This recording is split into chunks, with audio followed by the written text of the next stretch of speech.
कोई अनुष्ठान जानते हैं। एलईडी वालों से कहिए एलईडी चालू करवाएं।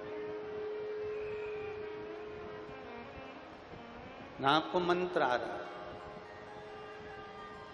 ना आपको साधना आ रही है, ना आपको तप आ रहा है,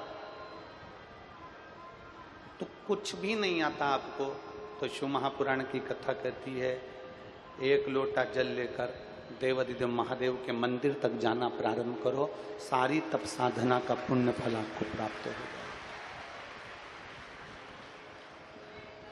माना हमें तप नहीं आता, माना हमें साधना नहीं आता, माना हम मनुष्य की देह में जन्म लिए हैं तो हम इतनी तप साधना नहीं कर सकते, हम माता द्रौपदी जैसी तप साधना नहीं कर सकते। माता द्रौपदी के मुख से 3.5 करोड़ बार भगवान कृष्ण का नाम निकलता था।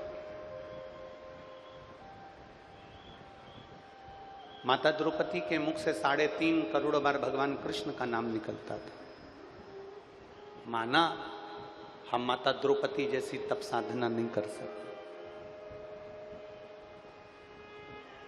हम प्रहलाद जैसी घोर तपस्या नहीं कर सकते, हम ध्रुव जैसी अखंड तपस्या नहीं कर सकते। पर हम ना तप कर पा रहे हैं, ना साधना कर पा रहे हैं, ना कोई हमारे व्रत भी, हम जितने व्रत करते हैं ना, ये व्रत भी, तुम ये मत सोचो कि बहुत तुम्हारे व्रत भगवान स्वीकार कर रहे हैं। उस व्रत में ना जाने हम किसको क्या बोल देते हैं, उस व्रत में ना जाने हम किसको क्या शब्द कह देते हैं। व्रत करने को अगर आप तैयार होते हैं तो व्रत करने से पहले विक्रम और बेताल की कथा का स्मरण करा करो। विक्रम बेताल की कथा क्या कहती है कि तू बोला और मैं चला।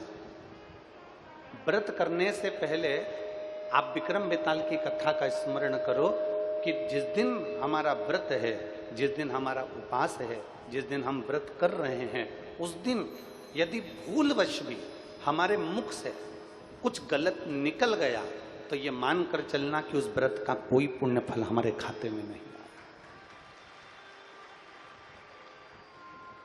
एक संतोषी माता का व्रत होता है जिसमें लोग कहते हैं कि खट्टा नहीं खाना, पर शिव महापुराण की कथा कहती है खट्टा नहीं खाना है, ये व्रत नहीं कहता।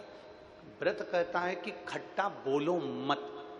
जिस दिन हमारा व्रत है, जिस दिन हम उपास कर रहे हैं, जिस दिन हम व्रत धारण कर रहे हैं, जिस दिन हम व्रती हैं, जिस दिन हमने सोमवार का व्रत करा, मंगलवार का व्रत करा, बुधवार का व्रत करा, गुरुवार का व्रत करा, शुक्रवार शनिवार का व्रत करा, जिस दिन हम कोई श्रेष्ठ व्रत करते हैं, पशुपतिनाथ का व्रत कर रहे हैं, तीज का व्रत कर रहे हैं, चतुर्थी का व्रत कर रहे हैं, छठ का व्रत कर रहे हैं, जिस दिन हमारा व्रत है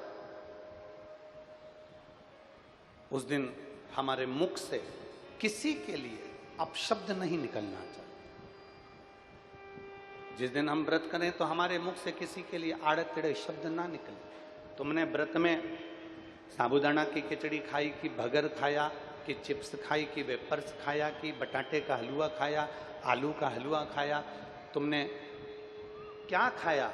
व्रत वो मूल नहीं है। व्रत ये मूल है कि हमारे द्वारा, इस शरीर के द्वारा, चित्त के द्वारा, बुद्धि के द्वारा, अपने द्वारा, अपनी वाणी के द्वारा हम किसी का दिल तो नहीं दुखा रहे।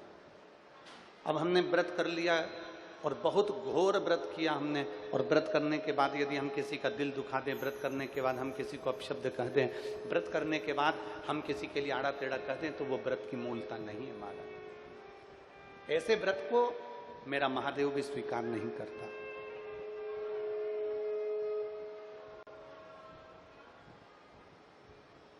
शिव महापुराण की कथा तो यहां तक कहती है कि व्रत तुम्हारा अगर कल है तो एक दिन पहले तुम्हारे मन में यह विचार आ जाना चाहिए कि मैं किसी को अपशब्द नहीं कहूंगा, मैं किसी को आड़ा टेढ़ा नहीं बोलूंगा, मैं अपनी वाणी से किसी को चोट नहीं पहुंचाऊंगा।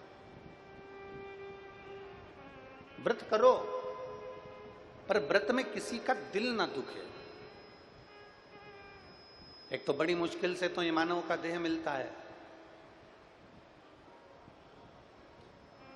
और बड़ी मुश्किल से यह मानव का देह प्राप्त हो गया, और उस देह को प्राप्त करने के बाद भी अगर हम छल में, कपट में, बेईमानी में, प्रपंच में अपनी जिंदगी को अगर निकाल रहे हैं तो वो बेकार। एक बहुत